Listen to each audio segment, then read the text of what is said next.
Je ne croyais pas à l'existence des fantômes, jusqu'à ce que je me retrouve un jour face à face avec l'un d'eux. Depuis, je n'ai jamais cessé de les chercher. Nous allons couper à un moment donné cette radio. Ne nous en voulez pas. En revanche, vous pouvez continuer à nous parler. D'accord. Oh, Waouh! c'était beau celui-là. Ah, celui-là était beau. Enchanté. Quel est ton prénom, s'il te plaît?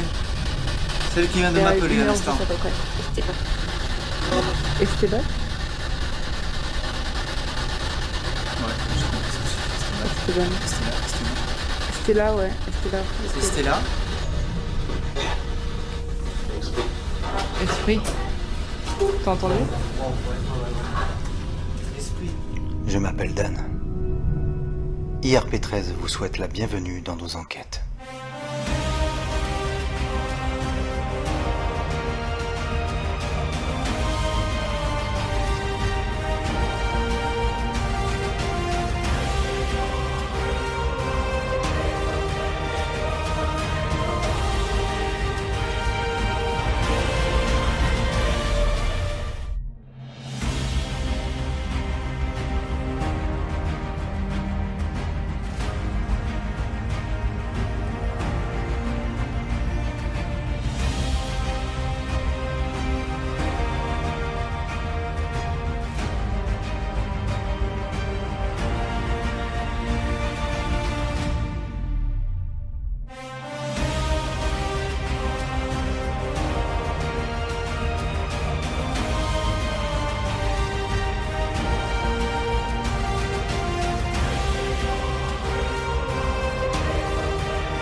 Bonjour à tous et à toutes, bienvenue sur ma page RP13. Ravi de vous retrouver une fois de plus.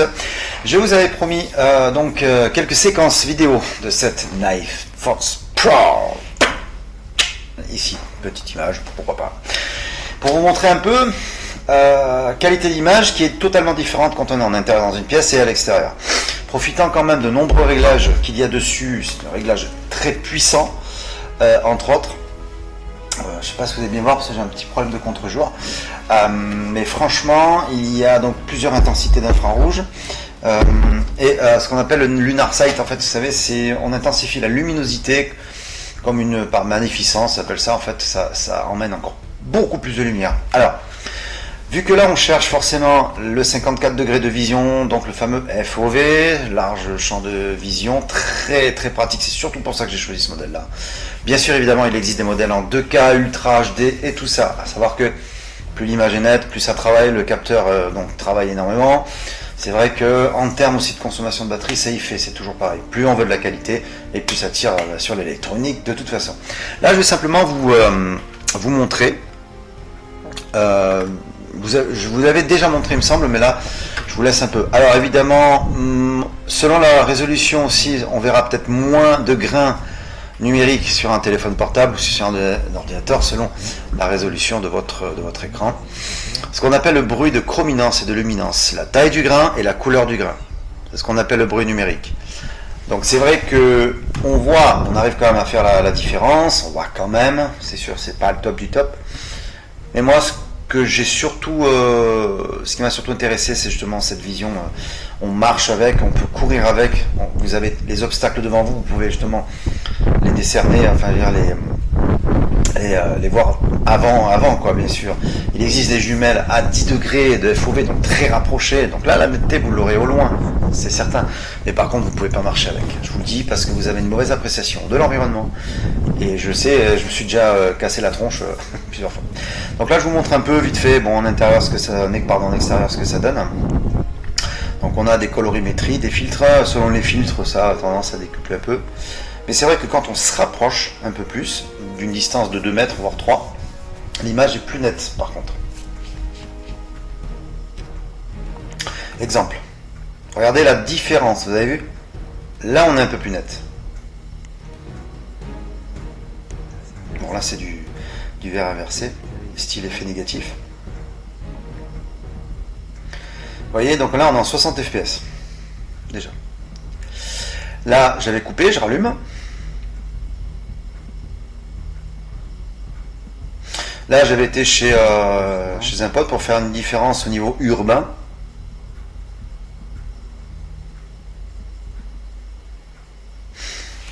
Voilà. Le zoom, alors c'est bien beau, dans certains cas oui, mais après le zoom c'est pas top. Je veux dire, ça n'a pas forcément l'utilité d'un zoom à ce niveau-là. Mais par contre en pleine forêt, vraiment, là, quand vous avez donc les arbres vraiment tout autour de vous, on a quand même une meilleure appréciation je trouve. Donc plus on cherche forcément la distance et plus forcément on aura peut-être moins de qualité, de détails et tout ça. C'est fait surtout pour être, une fois que vous avez focusé, c'est-à-dire qu'ici vous avez le focus, ici, là vous réglez votre focus, soit pour être en netteté plus ou moins infinie, ou alors le focus à même moins d'un mètre, vous avez une netteté parfaite, donc ce qui est très bien pour évoluer dans des couloirs, dans des pièces et tout ça. Donc c'est quand même intéressant. Donc là j'ai fait cette partie-là, j'avais réalisé des tests à ce moment-là. Un exemple, vous voyez, donc quand on est un peu plus proche, le plus important c'est de faire la différence voilà, entre une personne, un animal, un objet, qu'importe.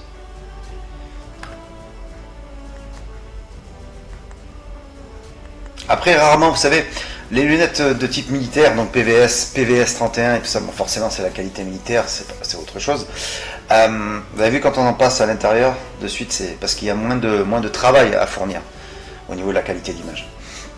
Alors, vous avez des lunettes militaires, forcément vous avez quand même une certaine netteté qui est quand même beaucoup plus confortable, mais ça reste de l'infrarouge. Et vous ne serez jamais à l'ultra netteté.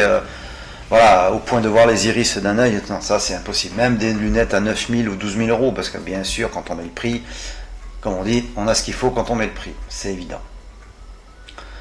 On peut à la limite distinguer un peu les plaques, mais bon.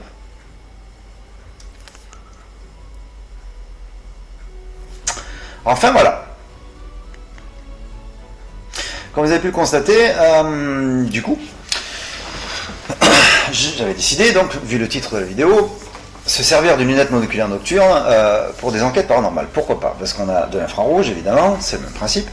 Et vous avez vu qu'en intérieur, c'est complètement différent, c'est plus net, c'est plus fluide. Et là, ça peut être super intéressant.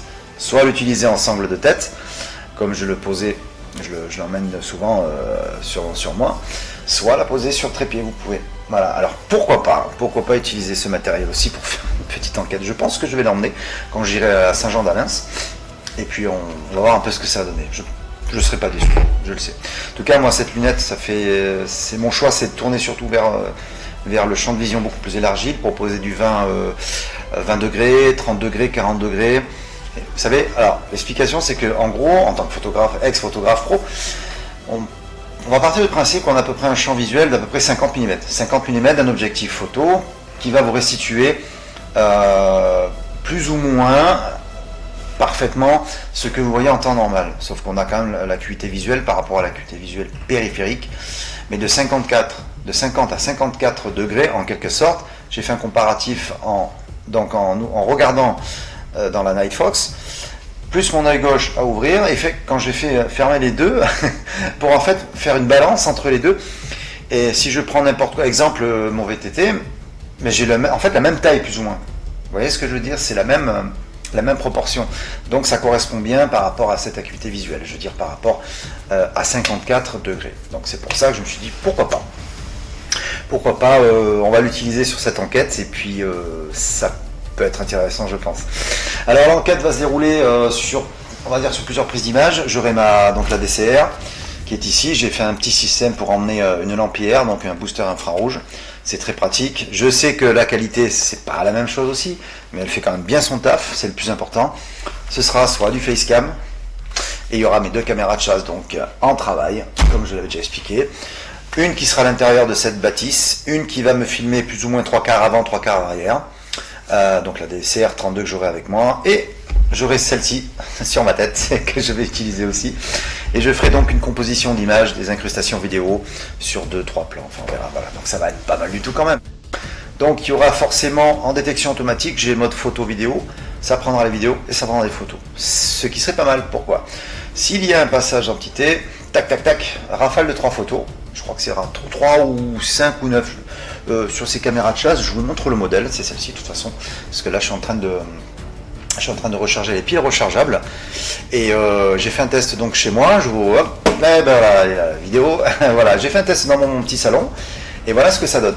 Voilà ce que ça donne du coup et ça a tourné alors que les piles elles étaient à peu près, il restait 45%. 45%. Je me suis couché tard et j'ai fait tourner la caméra de 2 heures jusqu'à ce que je me sois réveillé. Il était 9h, 9h30 et ça tournait encore. C'était au niveau pile, ces consommations me restaient à peu près 10%, mais ça tournait encore. Et elles n'étaient pas à fond.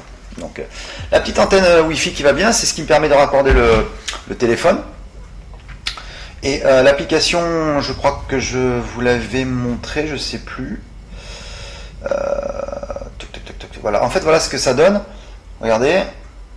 Et là, vous avez la gestion de mes 2 caméras. Et de là, je peux les piloter. Je peux piloter mes caméras, ce qui est pas mal. Donc, c'est une application qui est vraiment bien faite. On peut repérer justement avec la map, on repère aussi là où elles sont placées. Et c'est simple. Hein. Du coup, bon, de toute façon, vous avez la vidéo. Et j'avais filmé aussi. J'ai transféré la vidéo sur mon téléphone qui est ici. Tac. Celle-là, je ne l'ai pas prise, mais bon, c'est pas grave. Je vais vous montrer un petit peu. Voilà ce que ça donne. Vous voyez, ici. Donc là, c'était dans la chambre pour voir un peu. J'en ai profité pour prendre la DCR 32 Sony. Et ben, c'était pas mal, puisqu'en plus, ça m'a fait un boost d'infrarouge en plus. Vous voyez.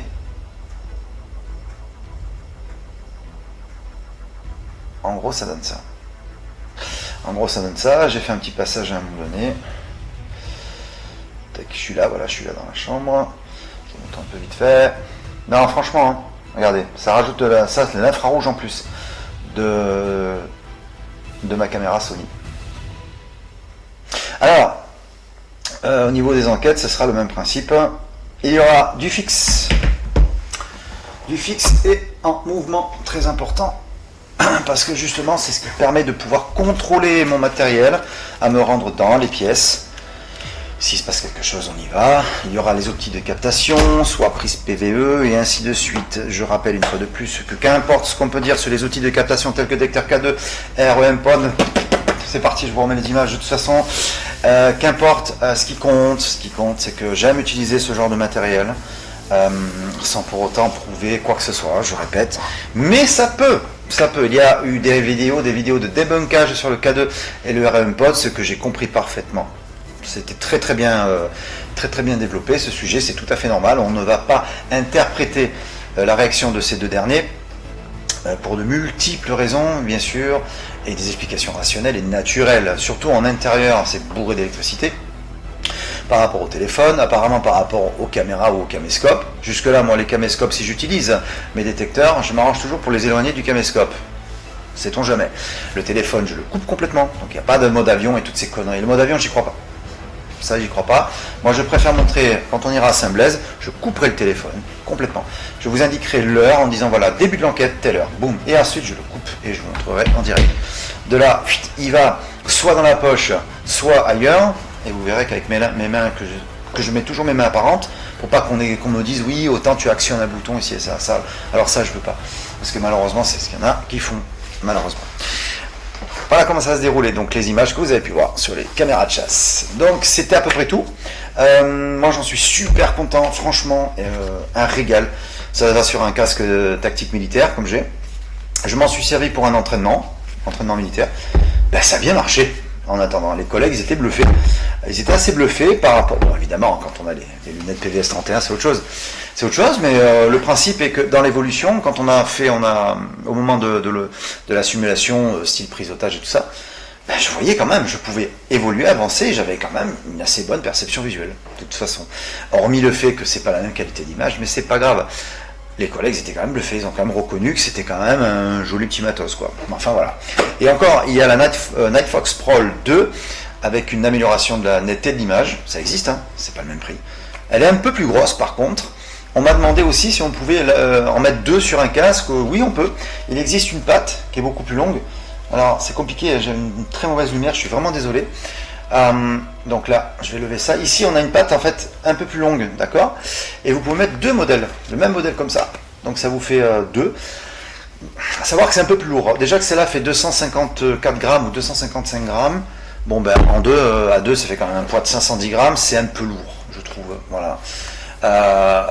Personnellement je vois pas trop l'intérêt, pourquoi? Parce que si vous avez les deux mêmes modèles, il va falloir les régler et les allumer indépendamment, évidemment. Et avoir le même réglage. IR1 ou IR2, il va falloir mettre les deux en même temps, je veux dire, sur le même mode de réglage. Je trouve que c'est bête. Soit vous achetez des binoculaires, vous restez sur une mono. Moi j'aime bien la mono finalement, parce qu'on me disait oui, mais on n'a qu'un œil qui est sollicité. Bon, pas tant que ça. Votre œil va s'y habituer. À un moment donné, vous allez, ne vous inquiétez pas pour ceux qui les utilisent. Quand vous allez enlever votre lunette, vous allez la couper, vous allez avoir une différence. Il y a un œil qui aura, ça sera plus sombre. C'est tout à fait normal. La pupille, l'iris, il faut qu'elle se réadapte. Ça va très vite en général, entre 5 et 10 minutes. Vous retrouvez cette acuité visuelle, ne vous inquiétez surtout pas. Ce n'est pas dangereux. J'ai pas dit qu'il fallait rester 8 heures ou 10 heures grand faire comme ça.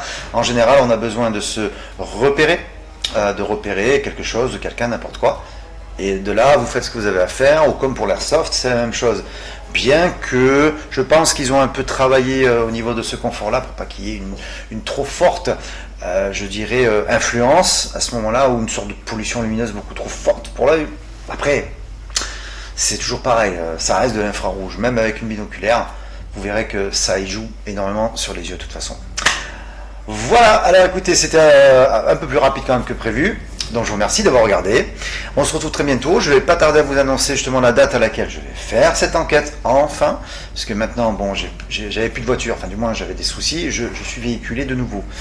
Et là je vais pouvoir me déplacer, c'est pour ça que je n'ai pas pu la réaliser surtout. Voilà. Merci beaucoup, une fois de plus, de m'avoir suivi.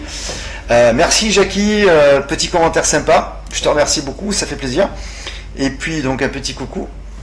Et puis ben, on revient, je vous annoncerai tout ça. Et je vais peut-être vous réexpliquer en détail ce que je vais faire à la chapelle Saint-Jean-d'Alès. Du coup, à la prochaine enquête. Merci beaucoup, portez-vous bien. Je vous souhaite un très très bon dimanche. Et à très bientôt, comme d'habitude. Ciao. Et merci une fois de plus d'avoir regardé cette vidéo. On se retrouve très vite pour l'annonce de l'enquête de Saint-Jean-d'Alès. En tout cas, j'espère que ces petits détails, ces petites explications vous a fortement intéressé. Et merci de me suivre comme vous le faites. Portez-vous bien. À très très bientôt. Salut.